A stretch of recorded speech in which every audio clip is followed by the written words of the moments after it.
Hello everyone and welcome to today's webinar, Mastering the Art of Frictionless Customer Experience. My name's Rachel Amesbury and I'll be your moderator today. I work on the marketing team here at Lexer and I'm really excited to be hosting this session today. I'm pleased to introduce today's speakers, Kristy Malik and Holly Arrowsmith. Kristy is the VP of Success at Lexer and will take us through the stats that really matter in the customer experience space. And Holly is Marketing Manager of Social Media at Seek.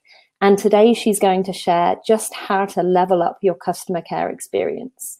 But before I hand the mic over to Kristy and Holly, I just have a few housekeeping items to cover off.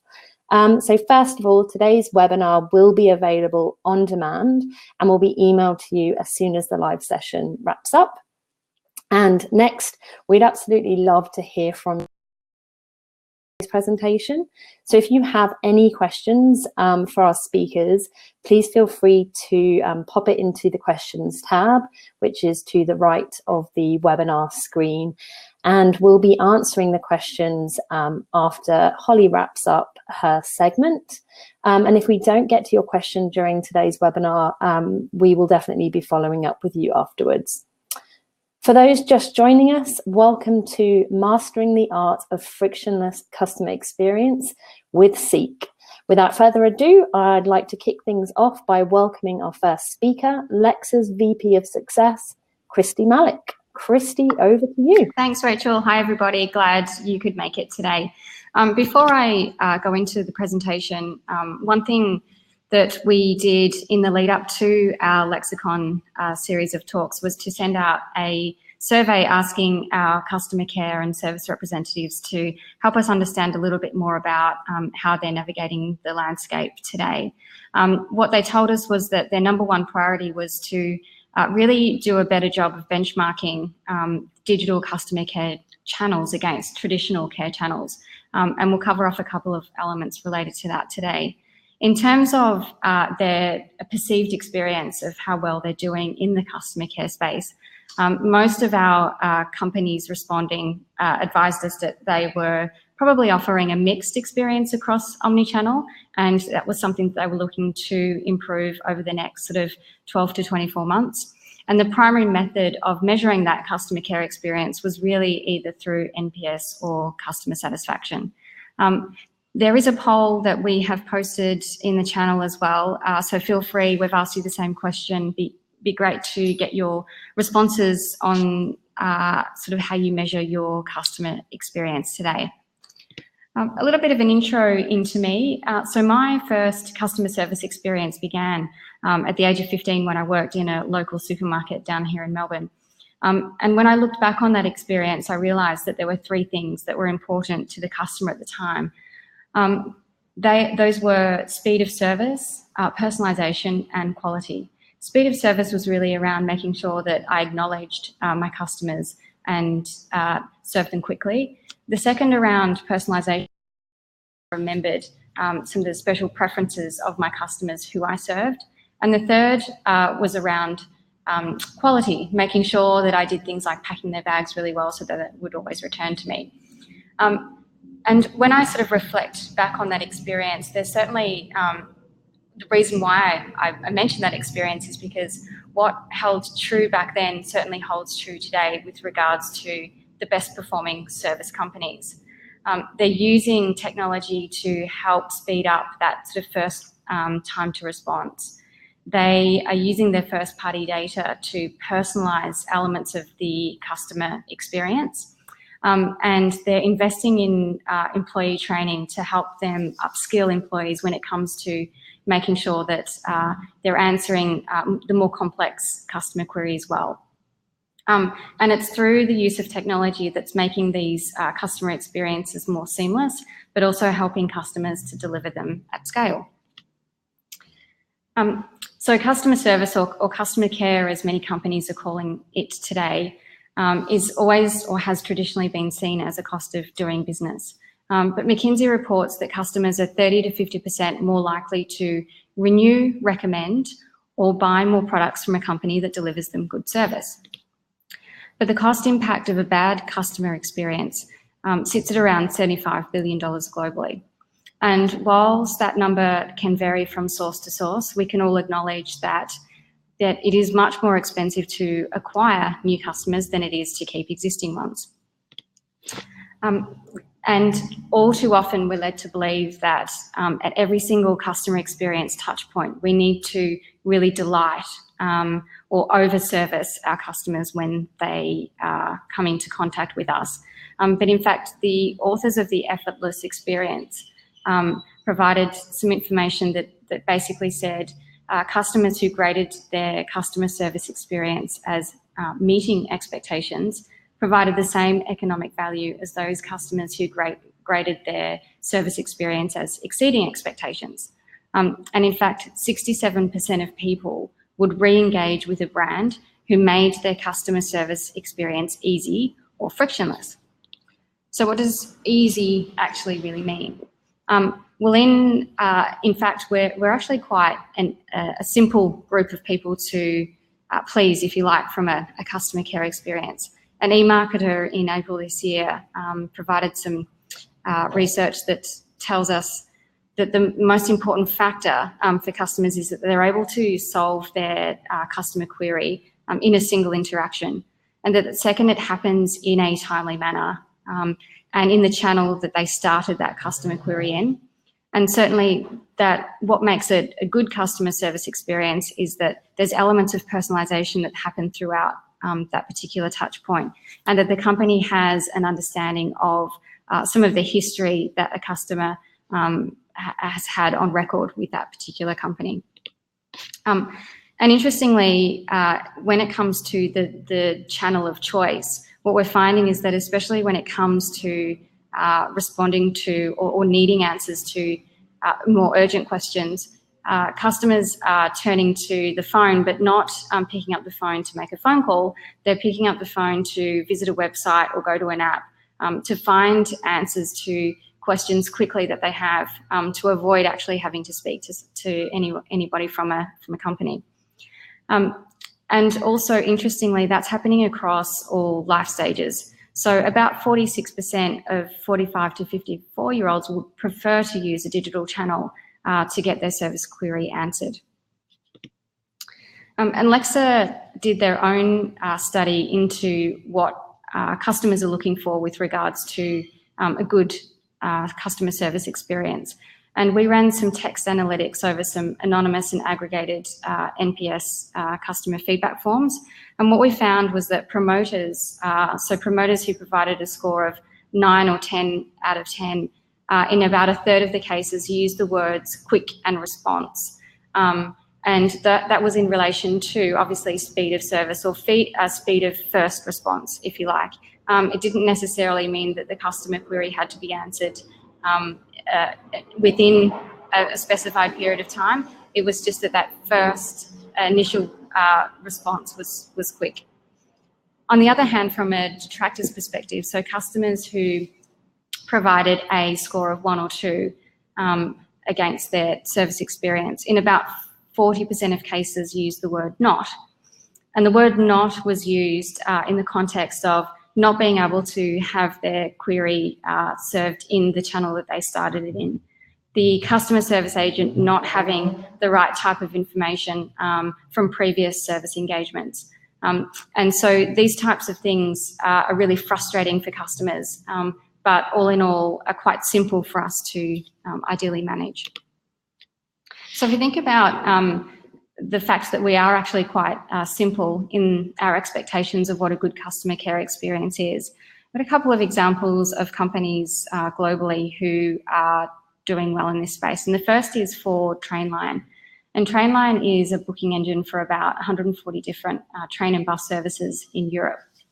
And what they very quickly discovered was that their speed to response was most critical. Because obviously in a lot of cases people are needing to get from A to B very quickly, and quite often they run into some challenges with regards to getting to A to B. So Trainline serves about 1.8 million customers, and they have about 14 support agents.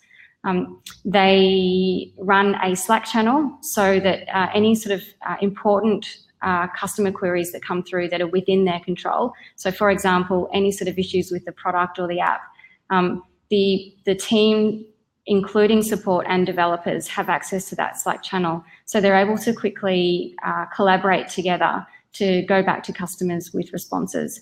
And what they found as well with regards to queries that were sort of outside of their control, that if they responded to customers very quickly, then they found that that customers were more accepting of the things that they couldn't fix, for example, and the overall experience was much more satisfactory from the customer's perspective. And so as a result, Trainline went from a first response time from 2 weeks to 2 minutes, just by focusing on that one KPI or metric. The second example is for T-Mobile. Now, T-Mobile has spent the last 10 minutes really focusing on helping customers self-serve, to the point at which they got to a few years ago, where customers were self-serving so well that a lot more of the complex and technical queries were being left for the company to handle. And so they needed to sort of relook at or revisit the structure that they put in play to create these more frictionless customer experiences. They looked towards their B2B team, who seemed to be doing quite well in that space. And what they ended up doing was creating a team of experts model. Now, this team of experts model consisted of about 47 different people from different parts of the organisation. So that again included support, manager leads, resourcing leads, product and developers, and technical people. And so the other element of what they did, in addition to creating this sort of team of experts, is that they segmented their customer base into some really sort of very simple but smart segments. So for example, geographic segments, like focusing only on customers in Philadelphia, for example. So that team effectively became an expert in a tighter niche or segment within the customer base, which enabled them to very quickly and efficiently be proactive with issues that might have occurred in a particular area or a product and service. As a result of that, T-Mobile was able to reduce their cost to serve by 13%. They improved their NPS by 50%. They reduced their churn to an all-time low. But most importantly and interestingly, they invested quite a bit in employee training and engagement, to the fact that it really helped to reduce employee churn as a result of these team of experts really being able to collaborate and be empowered to come up with solutions to problems and challenges that customers had as a group of individuals. Productivity as a result increased. So there's a longer form case study of T-Mobile in the most recent issue of HBR if you wanted to take a read of that. So from a global perspective to something that is more local, and I'm going to use some examples of some things that our clients do to help create frictionless customer care experiences. The first is around verifying or verification of customers. So in some cases, our clients require that customers verify themselves before any of their service queries can be activated. And this sort of happens quite a lot in the fin services and telco space. So when a customer comes in through a digital channel, and in this case a social channel, the customer will fill in a form to verify themselves. And then that way the customer record is very quickly connected with the customer inquiry, and it enables the agent to get a little bit of history and an understanding of the customer before the interaction commences. It also sort of speeds up, creates this perception of speed to response as well from a customer perspective. On the right-hand side, then the agent is able to look at the history of that customer. And in this example here, we've got Seek, and Holly will talk a little bit more about that in her talk next, which sort of focuses on the conversation history, if you like, of that particular customer, which enables them to have a more personalised experience and making sure that they're not covering old ground. We talk about data and using first-party data to personalise the experience. The opportunity exists to take elements of our customer data, for example, in the airline space, and just by taking a couple of little data points such as the lifetime value of a customer or the tiering of a customer, enables service agents to tailor that experience, if you like. And in some cases allows certain agents to take over those customer conversations because they know how to handle customers who maybe be of a different lifetime value or have different or more complex or challenging type queries. So using customer data very simply can help create more meaningful experiences. And finally, from a reporting perspective, and something that sometimes can be a little bit challenging for companies to be able to get hold of, but there's two elements of customer data that become really important. The first is what we talked about earlier in terms of measuring the customer experience through NPS. So after a digital customer experience or service happens, that experience can be measured through a simple survey, whether it be NPS, customer satisfaction, or something else. The data actually then sits alongside that customer record. So if that customer does come back through the loop from a service perspective, then it's very easy for the agent to sort of understand what type of previous experience the customer has had. It also enables companies to benchmark that customer experience that's happened in digital with a more traditional channel like telephone, and really be able to start to identify some strategies and opportunities to improve either traditional or the digital customer experience.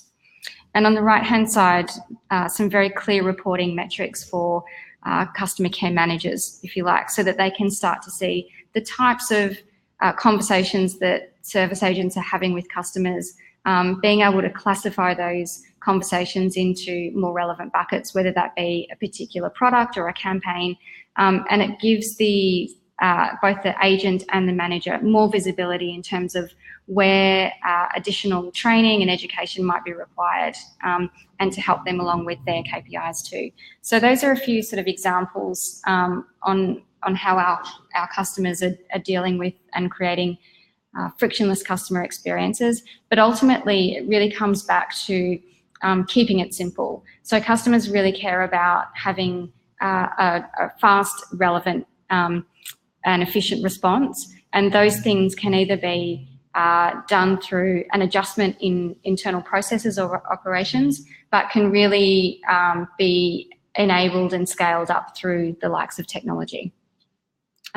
So on that note, what I'm going to do is pass to Holly, and she's going to sort of explain how she's taken these really sort of core concepts of creating frictionless experiences and demonstrate how she's being able to level that up and create a really unique way of engaging the Seek community. Amazing, thank you.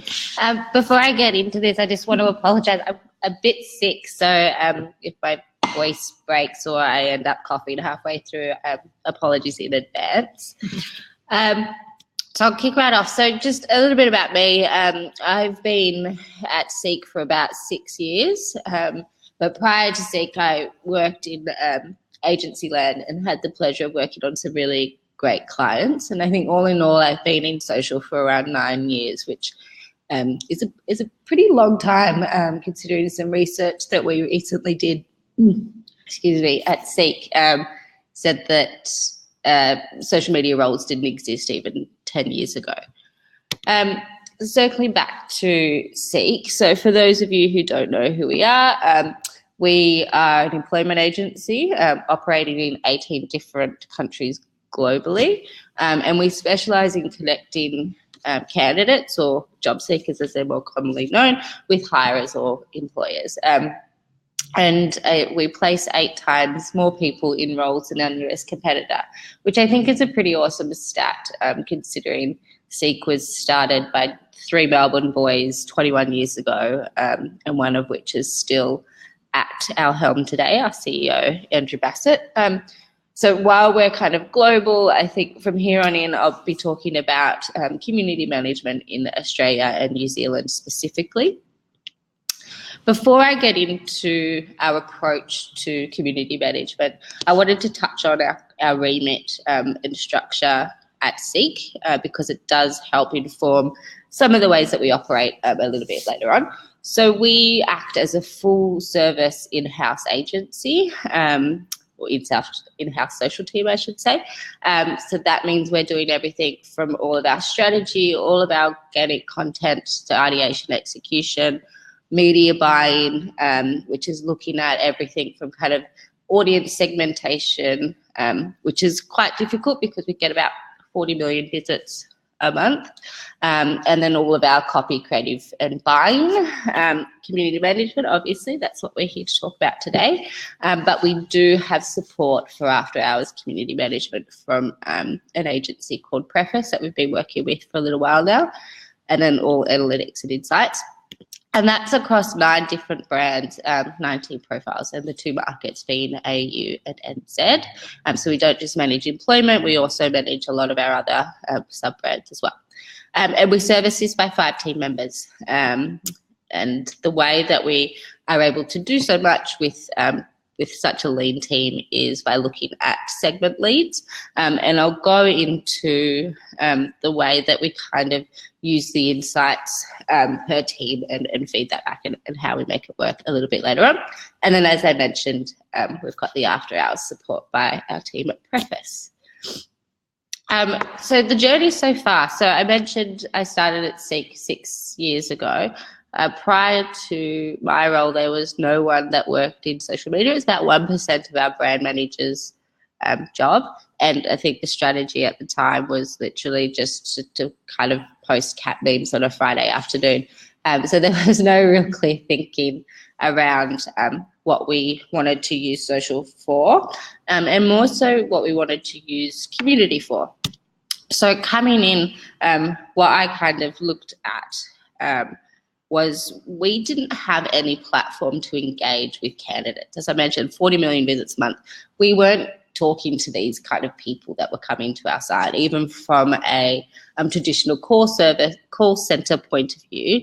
About 95% of the queries that were coming in via phone or email were hire or employer facing. So we weren't engaging with the people that were using our business the most.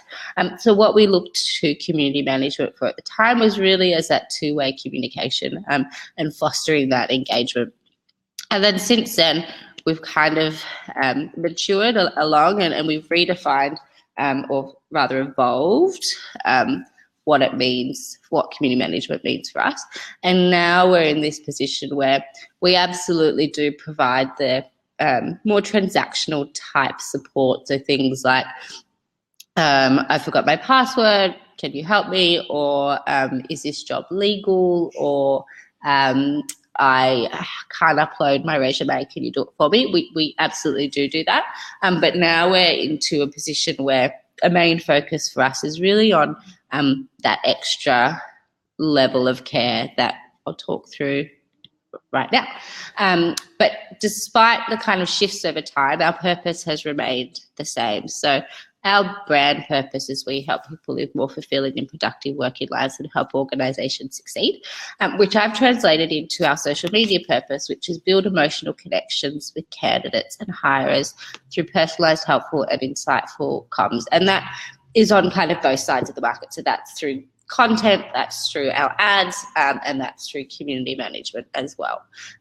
But really for us, like as a brand, we're focused on being more than just a jobs board and helping candidates throughout their entire career journey, not just when they're actively looking for a job.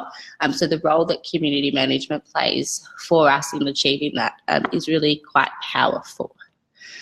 So I'll get into our approach now. Before I do, I just wanted to share some kind of top-line figures that demonstrate how the approach is working. So we do around 7,500 to 8 queries a month, which is a huge shift. Again, if you think back to when we first started, we weren't having any interactions with candidates. So that's a huge win for the business in and of itself. Our average organic Facebook reach per post is around 15%.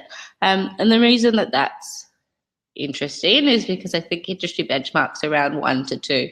And I'll talk through how we achieve that, some of the strategies we've got in place to get to that point.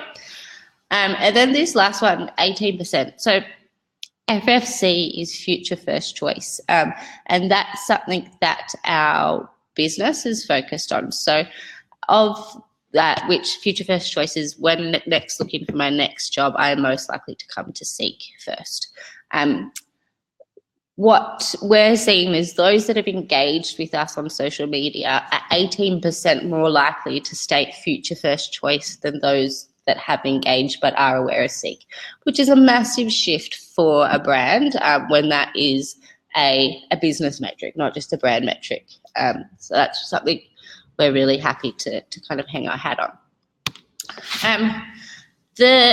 The approach to community management that we do take is kind of an interesting one, and we got there because we are in a bit of a unique position as a business. So most of the people that we engage with are non-paying customers. They're our candidates, and you don't have to pay to interact with our site. So that's about 90% of all of our community management tickets in comparison to the 10% of hirers that we deal with.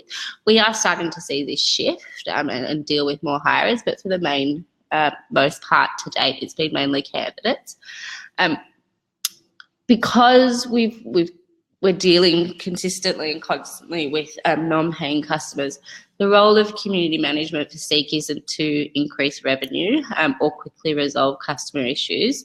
It's to deepen relationships and assist in changing that perception from jobs board to career partner by providing that quality personalised support as well.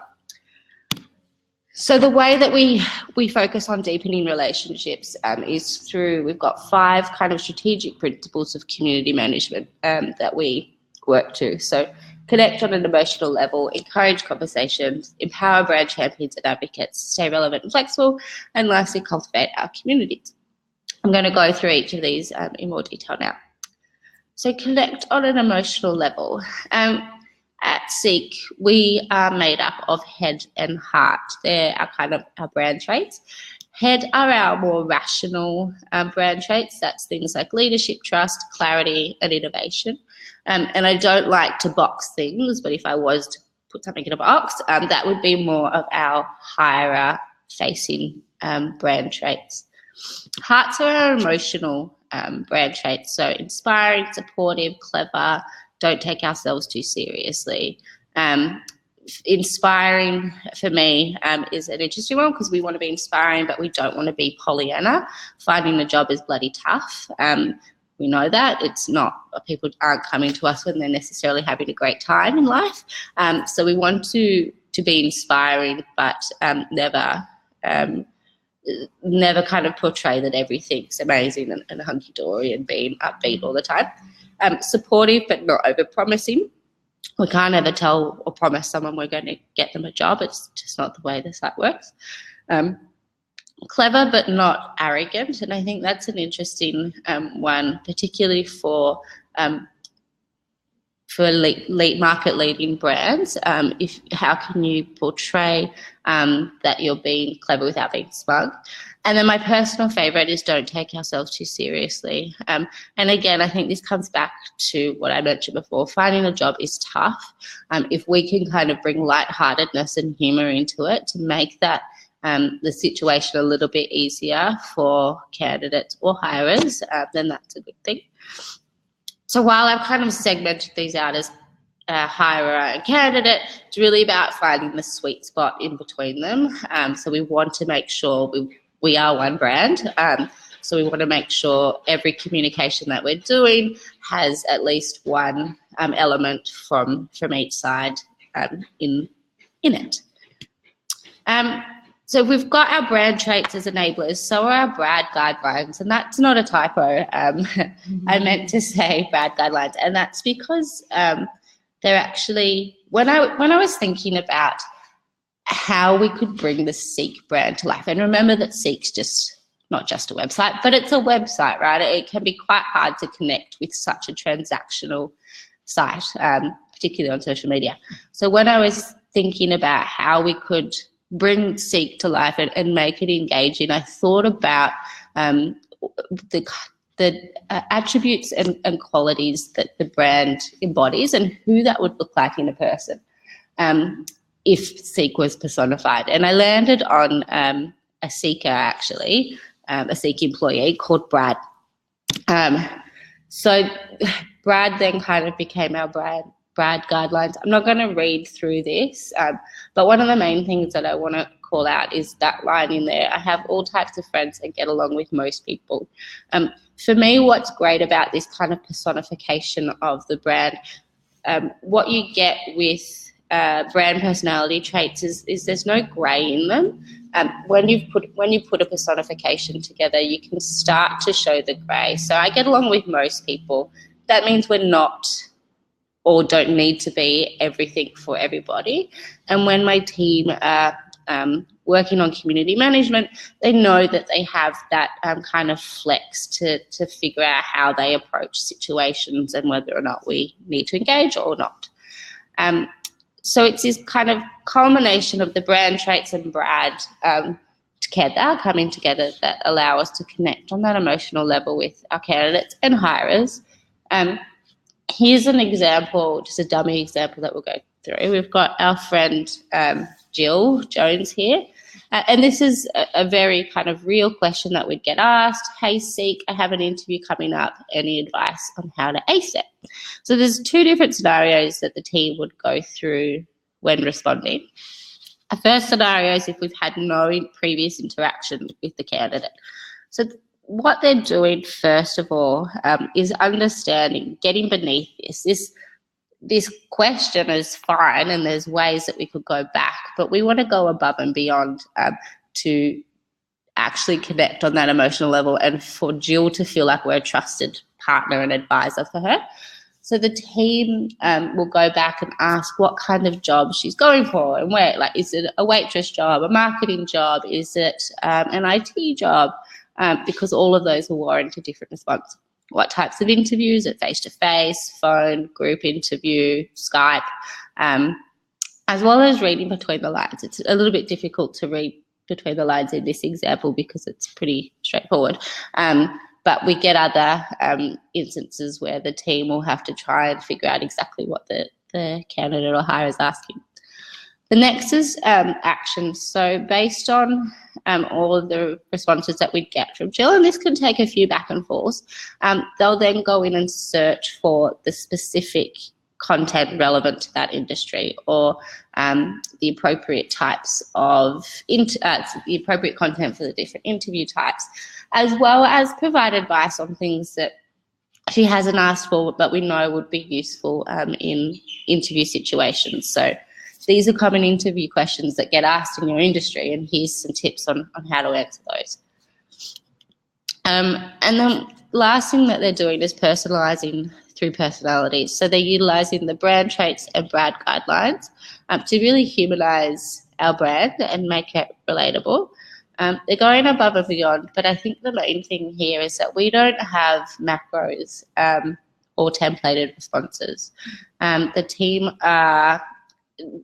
every query that comes through is different. Sure, there's kind of common threads, but because job seeking is such a personal experience, we need to treat everyone like they're unique and individual.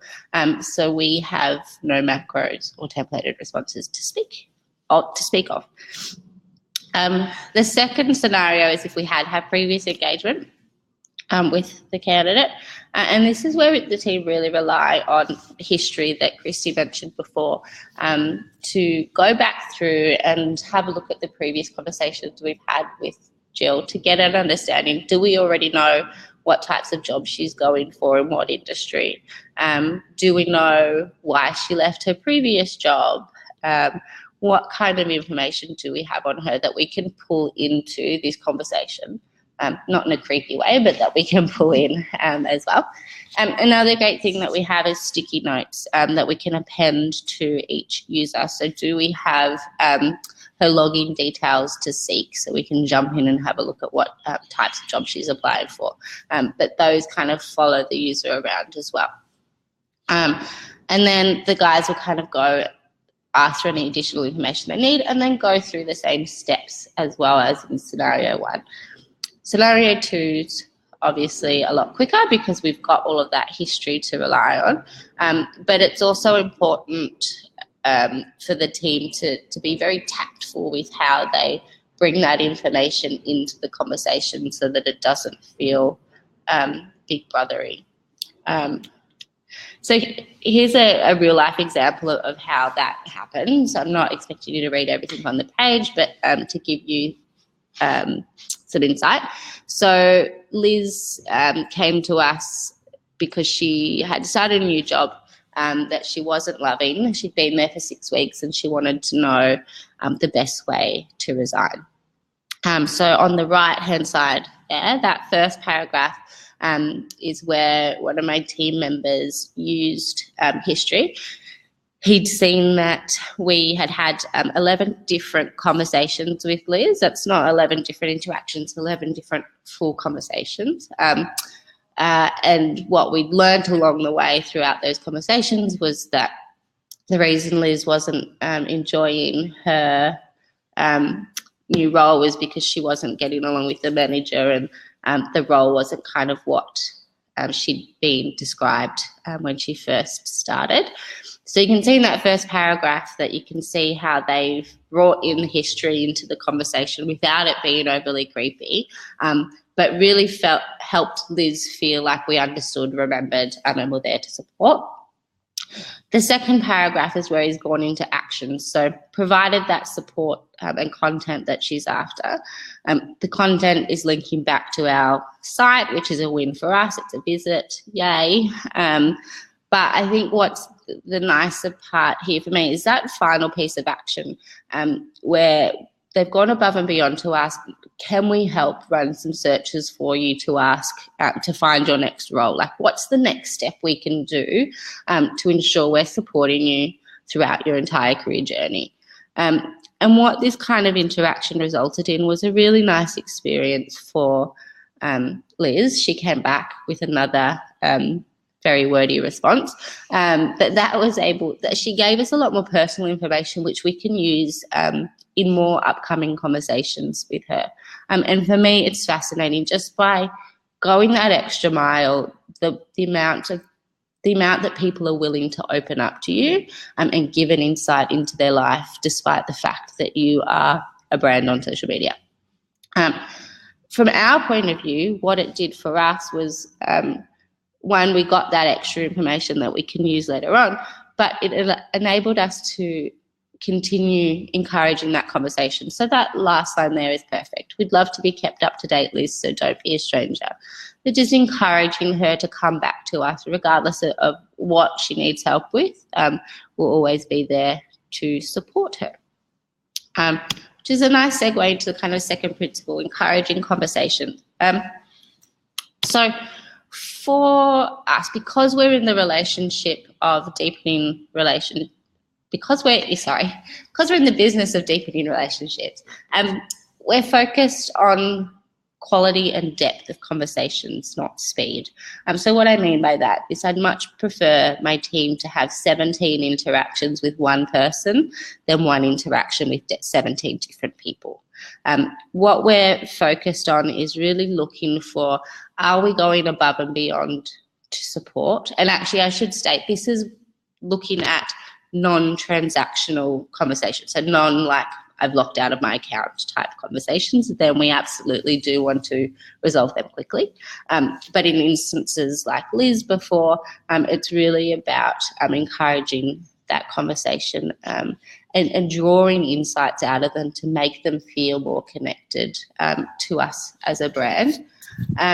One of the other things that we're constantly seeing because of this is we're seeing our customers or candidates return to us, not when they're at the point of purchase. And if you think about a point of purchase for us being when they're actively applying for jobs, we're seeing candidates come to us for advice or support throughout their entire career journey, which again is a huge win for us when we're looking to transition from just jobs board to career partner. At the moment, we're in the process of launching NPS. We're going to launch 2. One will be around kind of the technical support, and the second will be around the more support-based queries that we're getting. So we'll be launching those hopefully in the next week or two to get some further insight as to how the community feel about this approach. From our point of view, what we've been looking at to date is kind of overall sentiment from the types of interactions we're having, which has all been really positive. And I think this approach of thinking about quality, not just speed to responding to everyone, has resulted in some pretty special engagement. So you can see here from this example that we had in New Zealand, there's no kind of short-term business impact for us out of this conversation. We're not linking them to site. We're not trying to sell them a product. It's just general chit-chat with a job seeker that in the long term will build engagement, which will lead to greater loyalty for us, which is amazing. But there is a kind of fine line between encouraging conversation and it going astray or awry, I should say. And this is an example about when it is knowing when to know. Sorry. It is an example about knowing when to quit. So this, we were dealing with Robert. He wasn't calling seek control freaks. It was in response to a post about bosses. We've responded with, you think, Robert? Robert's gone on a bit of a rant about not even very sure what it is. And then we came back with a very unnecessary response. We could have just left it at, you think, Robert? This kind of encouraging conversation for the sake of it makes me feel a bit icky. So it's really about finding that balance between figuring out when a conversation has come to its natural end or when, as a brand, you don't need to engage anymore. Sorry, excuse me. The third one is empowering brand champions and advocates. This is an interesting one for us because the notion of brand advocates or champions aren't a natural fit for Seek. And that's because human beings are fundamentally selfish when it comes to searching for a job. It's not something they want to help other people do. They don't want to help other people get ahead.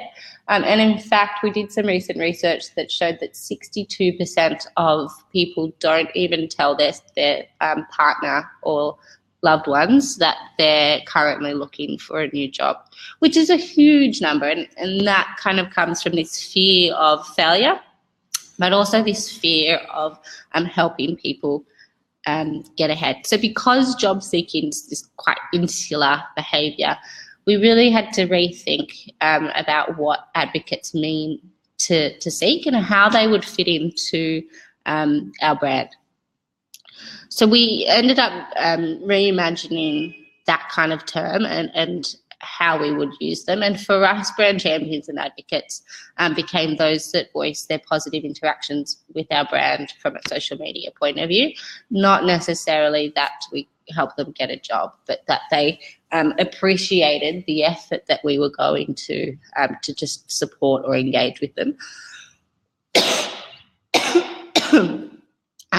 And reshifting our kind of thinking has resulted in some pretty special results. So here's two examples. The first was just general kind of engagement. So I follow this page for a few reasons, one being whoever replies on behalf of Seek is on point hilarious. And the team have responded with a simple James Corbyn gif. I think he's like slapping the table or whatever. And then she's followed up with another really lovely response. On the right, this was off the back of us supporting this candidate via direct message. Recently, she provided a recommendation for us. So recently got a lot of helpful advice from Seek on a few work-related issues. So informative and helpful, can private message any concerns or wanting advice, and they very promptly get back. And again, for us, if we're kind of focused on shifting away from just transactional jobs board to career partner, it's these types of engagements and comments and conversations that really show the work that we're doing is working to achieve that. Staying relevant and flexible. So what I've learned over my years in social is that constraints, particularly on community management teams or just your broader social team, leads to suboptimal output. And what I mean by this is having macros or templated responses, which I mentioned we don't have. When you do have that in place, that generally leads to less personalisation. And then less personalisation leads to a disconnect and often the customer's needs not being truly met. And this disconnect between query and response definitely doesn't lead to a brand engagement or a deeper connection with the brand that we're aiming for. So I empower my team to use their judgment decision-making processes to make the right call for the brand, but more importantly, the right call for the customer, because if it's the right call for the customer, then it's going to be the right call for the brand. I'm not silly. I know that there's a lot of brands that need to have macros in place, and that's fine, but an example would be if you needed legal ones. Again, we're the same. We need to have legal macros, but we approach them a little bit differently. The team have kind of 2 to 3 dot points that they work from, but apart from that, they craft the conversation to ensure that all points of a query are being met. In addition to community management, another way we try and remain kind of flexible and agile is within our content development. So we don't run content schedules at all. What we do instead is the team will come in the morning of and use themes from the previous themes that have come out from community management or engagement in the previous kind of night or 24 to 48 hours to craft the content that they want to go out. And what we're finding, because they're really listening to the community and responding very quickly, that's how we end up with that amazing engagement rate, because we've got this continual feedback loop of kind of input from the community, output from Seek. And that goes across our organic content, but as well as our paid content as well. And here's an example of how we bring that to life. So this is a question we asked our community. Do you feel comfortable being asked about your salary expectations in a job interview? Why or why not? I think what came off the back of that was a whole bunch of questions around, well, what is legal? What can I legally be asked? What is illegal to be asked? And so for us, we spotted this theme that there was a whole lot of unknown that candidates knew about their rights in interviews. So what we did was we briefed that into the content team, long form kind of editorial content team, and they produced this article around illegal interview questions, which we then fed back into our community and also broader kind of paid advertising and into an ad that we served them. And because this kind of content was based off a very real kind of recent relevant topic, it resulted in some amazing results. So a click-through rate on the ad of about 7%. 6.58%, and a cost per visit to site of 17 cents, which is amazing. Now, this process that we go through isn't a long, kind of drawn-out process.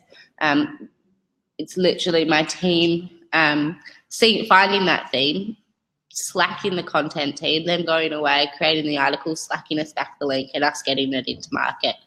There's no briefs that we work towards or anything. It's literally that process is that simple, and that's so we can really turn things around quickly and get back out to market as quick as possible.